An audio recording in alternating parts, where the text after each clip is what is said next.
नमस्कार दोस्तों, मैं डॉक्टर स्वप्निल सागर जैन निरामय होम्योपैथी के अपने इस YouTube चैनल पर आप सभी का बहुत बहुत स्वागत करता हूं। दोस्तों, हमारे परिवार में कुछ लोग ऐसे होते हैं जिनको कुछ खास तरह के लक्षण उनके जीवन में देखने में आने लगते हैं। वो ये लक्षण होते हैं कि उनके कानों में खास प्रकार की कुछ आवाज़ आने लगती है, जिसे टिनिटस कहा जाता है। इसके साथ में उन्हें चक्कर आने की शिकायत होने लगती है, कंटिन्यूअस उनको चक्कर आते हैं, वर्टिगो जिसे कहा जाता है।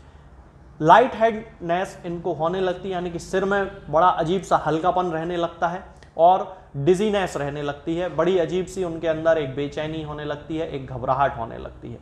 ये सारे सिम्टम्स जो हैं दोस्तों, वो मेनियर्स डिसीज के होते हैं। ये हमारे कान के अंदरूनी हिस्से में, यानी कि जिसे इनर ईयर कहा जाता है, उस हिस्से में होने वाली एक समस्या है, जिसमें कि पेशेंट के लैब्राइंथ में कोई प्रॉब्लम हो जाती है। ऐसा कहा जाता है कि एंडोलिम्फ का जो सीक्रेशन है वो इम्बैलेंस हो जाता है। इसके पीछे और भी बहुत सारी हाइपोथेसिस दी गई हैं, लेकिन आज इस वीडियो में मैं आपको बताऊंगा कि हम मेनियर्स डिसीज को कैसे पूरी तरह से होम्योपैथिक मेडिसिन से ठीक कर सकते हैं। जी हाँ दोस्तों, मेनियर्स डिसीज बिल्कुल ठीक होने वाली एक कंडीशन है। होम्योपैथिक दवाइयों का उपयोग करके पेशेंट के जितने भी सिम्टम्स होते हैं उन सभी को पूरी तरह से ठीक किया जा सकता है। आज इस वीडियो में मैं उस एक खास दवा के बारे में आपसे बात करूंगा जो कि सबसे ज़्यादा कॉमनली इस केस में यूज़ की जाती है। हालांकि यहाँ पे मैं एक बात क्लियर कर देना चाहता हूँ कि और भी बहुत सारी दवाएं हैं जो कि मेनियर्स डिसीज़ के केस में यूज़ की जाती हैं। लक्षणों के आधार पर चूंकि होम्योपैथी दवाएँ काम करती हैं, तो जो लक्षण जिस मेडिसिन से मैच करता है उसके आधार पे वो दवा पेशेंट को दी जाती है। जिस मेडिसिन के बारे में मैं बात करूंगा, 80% केसेस में वो दवा एक जनरल मेडिसिन के रूप में मेनियर्स डिसीज में यूज की ही जाती है और सारे सिम्टम्स को वो दवा ठीक कर देती है। यदि हम इसके सिम्टम्स की बात करते हैं कि मेनियर्स डिसीज के प्रमुख सिम्टम क्या क्या होते हैं, तो सबसे प्रमुख सिम्टम होता है चक्कर आना। जैसा कि वीडियो की शुरुआत में ही मैं आपको बता चुका हूं कि पेशेंट को बहुत जबरदस्त चक्कर आते हैं, यानी कि वो चक्कर इस तरह के होते हैं कि कभी वो बिस्तर पे लेटा है तो चक्कर आने लगेंगे, कभी बिस्तर से उठने में चक्कर आने लगेंगे, कभी बैठे बैठे चक्कर आने लगेंगे, कभी चलते समय चक्कर आने लगेंगे। तो ये अलग अलग तरीके के सिम्टम्स होंगे। इसके साथ में व्यक्ति की हियरिंग जो पावर है, यानी कि उसकी सुनने की जो क्षमता है वो कम हो जाती है। हियरिंग लॉस उसे होने लगता है और हियरिंग लॉस होने का प्रमुख कारण होता है टिनिटस। टिनिटस के बारे में मैं ऑलरेडी एक वीडियो बना चुका हूं। टिनिटस का मतलब होता है कान में अलग अलग तरीके की आवाज़ें आना। कुछ लोगों को घंटी की आवाज़ सुनाई देती है, कुछ लोगों को सीटी की आवाज़ सुनाई देती है, कुछ लोगों को मधुमक्खी के जैसी आवाज़, हमिंग साउंड आता है, इस तरह का साउंड होता है। कुछ लोगों को समुद्र के पानी जैसी आवाज़, जैसे कि समुद्र का पानी होता है, इस तरह से आवाज़ आना। तो इस तरह के सिम्टम्स होते हैं, ये टिनिटस कहा जाता है। तो मेनियर्स डिसीज ओवरऑल इन सभी का एक्यूमुलेटिव फॉर्म है, यानी कि इन 3-4 सिम्टम्स को मिला के जो बीमारी है उसको मेनियर्स डिसीज कहा जाता है। ये सिम्टम कौन कौन से हैं? टिनिटस, हियरिंग लॉस, वर्टिगो और डिजीनेस। ये सारे सिम्टम्स मिला के मेनियर्स डिसीज बनता है। यदि हम इसके कारणों की बात करें तो बहुत सारी हाइपोथेसिस दी गई हैं। अभी तक इसको समझने का काम चल रहा है कि बेसिकली एक्चुअल जो रीजन है वो कौन सा है। अब हम बात करते हैं कि हम किस मेडिसिन का उपयोग जनरली इस मेनियर्स डिसीज के केस में करते हैं। तो वो मेडिसिन है दोस्तों थेरिडियन। ये मेरे पास थेरिडियन 30 पोटेंसी में है, आप लोग देख सकते हैं यदि ये यहाँ पे क्लियर हो जाता है तो। ये थेरिडियन है, 30 पोटेंसी में इसका यूज जनरली किया जाता है सिम्टम्स की इंटेंसिटी के आधार पे और केस कितना क्रॉनिक है, यानी कि लक्षण कितने तीव्र हैं, और केस यानी कि बीमारी कितनी पुरानी है, उसके आधार पे इसकी पोटेंसीज चेंज होती हैं। हमेशा 30 पोटेंसी का उपयोग नहीं करना है। इसके जो लक्षण होते हैं वो सारे लक्षण खास तौर से टिनिटस, वर्टिगो और साथ में हियरिंग लॉस, ये तीनों जो सिम्टम्स होते हैं ये थेरिडियन में पाए जाते हैं। तो थेरिडियन बहुत अच्छी मेडिसिन मानी जाती है होम्योपैथिक मेडिसिनल सिस्टम में मेनियर्स डिसीज को ठीक करने के लिए। इसके अलावा थेरिडियन के कुछ स्पेसिफिक सिम्टम भी होते हैं जो कि यदि मरीज को दिए जाते हैं तो वो उसकी एक कॉन्स्टिट्यूशनल मेडिसिन के रूप में काम करती है और केस को 100% ठीक कर देती है। ये सिम्टम होते हैं दोस्तों कि इसका जो रोगी होता है उसको आंख बंद करने पर ज़्यादा चक्कर आते हैं। मेनियर्स डिसीज का भी ये एक खास सिम्टम है कि जब भी व्यक्ति बिस्तर पर जाके लेटता है, सोने की कोशिश करता है और आंख बंद जैसे ही वो करता है उसको चक्कर आना शुरू हो जाते हैं। ये मेनियर्स डिसीज का एक सिम्टम है। इसके अलावा चक्कर और भी कई प्रकार के होते हैं। तो ये थेरिडियन का भी सिम्टम है कि आंख बंद करते ही चक्कर आने लगना। होम्योपैथी में आंख बंद करके यदि किसी व्यक्ति को चक्कर आते हैं तो उसको 100% ठीक करने के लिए थेरिडियन का उपयोग किया जाता है। इसके साथ में ये जो व्यक्ति होता है, थेरिडियन का जो पेशेंट होता है, उसको शोर से बड़ी प्रॉब्लम होती है। मतलब कि छोटी से छोटी आवाज भी उसको शोर लगती है, और यदि किसी व्यक्ति ने उसके सामने कागज भी फाड़ दिया तो उसको कान में बड़ी तकलीफ होने लगती है, और छोटा सा उसने कोई शब्द भी तेज आवाज में कह दिया तो उसको बड़ी तकलीफ होने लगती है, उसको चक्कर आने लगते हैं। चक्कर आने के साथ साथ यहाँ पे व्यक्ति को नौशिया होने लगता है, उल्टी की इच्छा होने लगती है। बहुत सीवियर केसेस में उल्टी हो भी जाती है। तो ये एक बड़ा खास सिम्टम होता है। यदि हम इसके पेट के सिम्टम की बात करते हैं तो इसको लिवर के रीजन में, यानी कि लिवर के हिस्से में, यानी कि यहाँ पे जहां हमारा लिवर होता है वहां जलन की शिकायत होती है।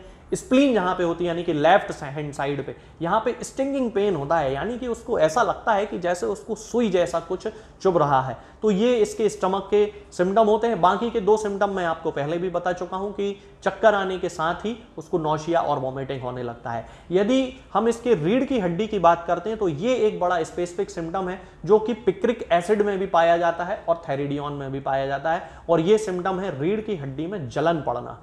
ये बहुत खास सिम्टम है दोस्तों। जिन लोगों को रीढ़ की हड्डी में जलन होने की शिकायत होती है उनको थेरिडियन और पिक्रिक एसिड 2 में से ही कोई एक मेडिसिन ठीक कर देती है। इसके अलावा वर्टिब्रा के आपस के आसपास के जो हिस्से होते हैं वहां पे इनको भी स्टिंगिंग पेन होता है, यानी कि वही चुभने जैसा दर्द जो कि स्प्लीन के एरिया में होता है वैसा ही रीढ़ की हड्डी में भी होता है। तो ये जो सारे सिम्टम्स होते हैं दोस्तों, ये थेरिडियन के खास सिम्टम होते हैं। मेनियर्स डिजीज की लगभग एक स्पेसिफिक दवा है। लगभग 80% केसेस को ये अकेली मेडिसिन ही ठीक कर देती है। मैंने अपनी क्लिनिकल प्रैक्टिस में इसको बहुत मिरेक्युलसली, यानी कि चमत्कारिक रूप से इसको रिजल्ट देते हुए देखा है कि जिन लोगों की हियरिंग कैपेसिटी, यानी कि सुनने की क्षमता केवल 20-30% रह गई थी, उनकी हियरिंग कैपेसिटी को 2 महीने में ही 80% तक डेवलप मैंने केवल थेरिडियन के उपयोग से होते हुए देखा है। तो सुनने की क्षमता में भी ये, यदि किसी को मेनियर्स डिसीज के कारण सुनने की क्षमता में कमी आई है तो उसको बहुत अच्छे से ये मेडिसिन ठीक कर लेती है। यदि हम इसके डोज की बात करते हैं तो थेरिडियन को 30 पोटेंसी से हमेशा शुरू करना चाहिए, और इसकी 2 बूंद सुबह 2 बूंद शाम को पेशेंट को कंटिन्यू 15 दिन देना चाहिए। ये एक जनरल मेडिसिन के रूप में यदि आप यूज करते हैं तो केवल इसका डोज है। आगे के डोज के लिए मैं आपको सजेस्ट करूंगा कि किसी होम्योपैथिक फिजिशियन से संपर्क करें, उसको अपनी पूरी हिस्ट्री बताएं, फिर उसके आधार पर डोज का सिलेक्शन यदि किया जाए तो आपका जो केस है वो पूरी तरह से ठीक हो सकता है। हो सकता है कि आपको 200 पोटेंसी की जरूरत पड़े, हो सकता है 1M 10M इस तरह की पोटेंसीज की जरूरत पड़े। तो आप जनरल मेडिसिन के रूप में अभी किसी व्यक्ति को आप 30 पोटेंसी से ही शुरू करें। अंतर आने लगेंगे चक्कर में और सुनने की क्षमता में और टिनिटस में, यानी कि कान में घंटी या सीटी बजने जैसी जो आवाज है उन सब में अंतर आने लगेगा। और जैसे ही अंतर आने लगे आप तुरंत किसी होम्योपैथिक फिजिशियन से संपर्क करके आगे की जो केस है उसको डिस्कस करें, और इस बीमारी से आप पूरी तरह से ठीक हो सकते हैं। आज के इस वीडियो में दोस्तों फिलहाल इतना ही।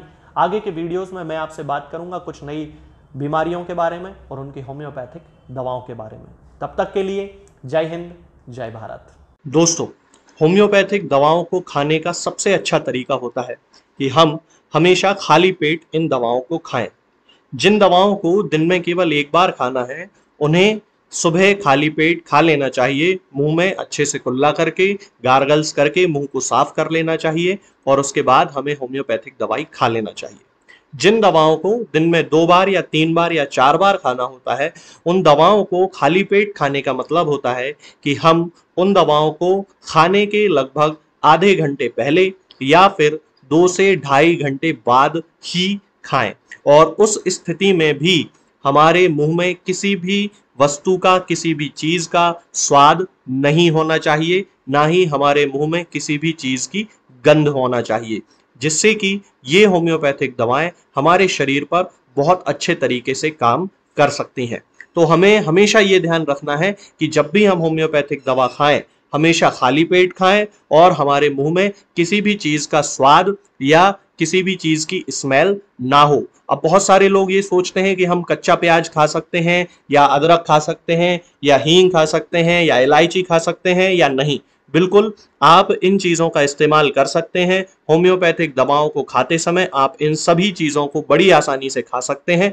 बस याद ये रखना है कि जब भी आप होम्योपैथिक दवा खाएं, इनमें से किसी भी वस्तु का, किसी भी चीज़ का स्वाद आपके मुंह में ना हो। यानी कि जब भी आप इन्हें खाएं तो इनके खाने से या तो आधे घंटे पहले होम्योपैथिक दवा खा लें, या फिर इन्हें खाने के 2-2.5 घंटे बाद, जब कि आपने मुंह में अच्छे से कुल्ला कर लिया हो, अच्छे से गार्गल्स कर लिए हो, तब इन होम्योपैथिक दवाओं को खाएं। तो आपको हमेशा होम्योपैथी के सबसे अच्छे रिजल्ट देखने को मिलेंगे। लोग गलती यही कर देते हैं कि वो प्याज खाना छोड़ देते हैं, कच्चा प्याज, लहसुन, अदरक, हींग सब खाना छोड़ देते हैं, लेकिन फिर भी उनको मुंह में सफाई ना होने के कारण होम्योपैथिक दवाओं का अच्छा रिजल्ट देखने को नहीं मिलता है।